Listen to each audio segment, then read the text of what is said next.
স্বামীর সাথে কথা বলবেন, খবরদার পোশাক খোলামেলা করবেন না। কারণ যিনারা মোবাইল তৈরি করেছেন তিনারা মোবাইলের সমস্ত ডাটাবেস তারা সংরক্ষণ করতে পারেন, এই ক্ষমতা তাদের হাতে আছে। যে কোনো মুহূর্তে আপনার অশ্লীল ভিডিও তারা ফাঁস করতে পারে। আর যারা বিদেশে পড়ে আছেন তাদের বউরা তো মাশাআল্লাহ জেনা ঘরে ঘরে আছে না নাই, বুঝে না মোবাইল ফোন কই। যার হাতে একটা ফোন আছে তার হাতে কি জেনা আছে। গার্লফ্রেন্ডের সাথে চ্যাট করছেন, গার্লফ্রেন্ডের সাথে ভিডিও কলে জেনা করছেন, মোবাইল ফোনে বিভিন্ন ধরনের নেকেড ব্লু ফিল্মগুলো চালায় দিচ্ছেন।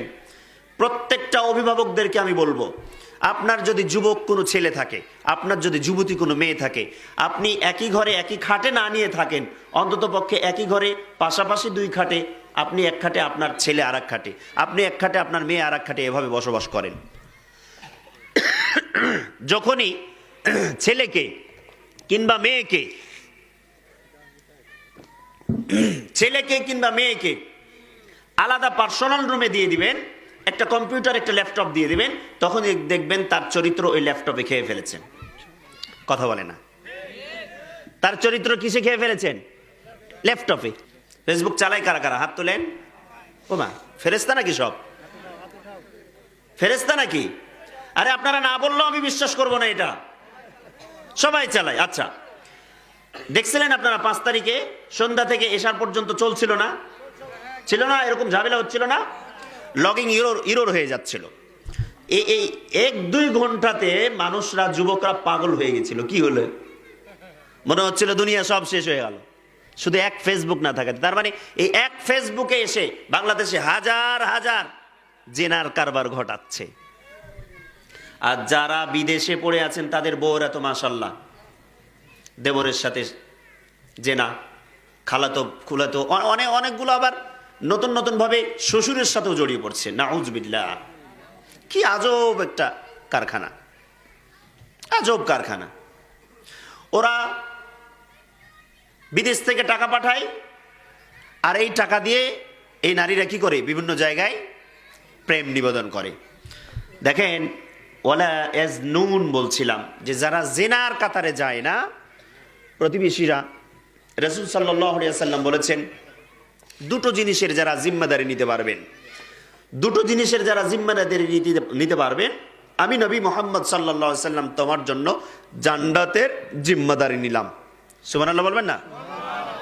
এক জিহবা, একটা কি? জিহবা। এই জিহবা দিয়ে সবচেয়ে বেশি অপরাধ হয় মানুষের। একজনের গালি দেওয়া, একজনের গীবত করা, একজনের চুগলখড়ি করা, একজনের মিথ্যা সাক্ষী দেওয়া, সব কি দিয়ে হয়? জিহবা দিয়ে হয়। বিনা অপরাধে এক সাক্ষী দিয়ে একজনকে 20 বছর জেল খাটালো। 20 বছর পরে বাংলাদেশে এমনও ঘটনা ঘটেছে, 20 বছর পরে জেল থেকে বের হচ্ছে যে এই বেচারা অপরাধ ছিলই না। আচ্ছা বলেন, ওর জীবনের 20 বছর আপনি ফেরত দিতে পারবেন? বউ হারা হয়েছেন, স্বামী হারা হয়েছেন, কতজন সন্তান হারা হয়েছেন, বাবার জানাজা গেছে, মায়ের জানাজা গেছে, কত কিছু গেছে। আপনি দিতে পারবেন 20 বছর?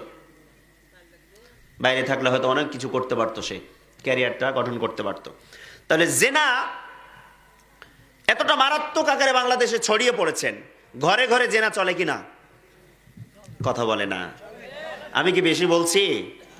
আমি বেশি বলছি না ভাই, আপনি একটু গবেষণা করে দেখেন, ঘরে ঘরে জেনা চলছে।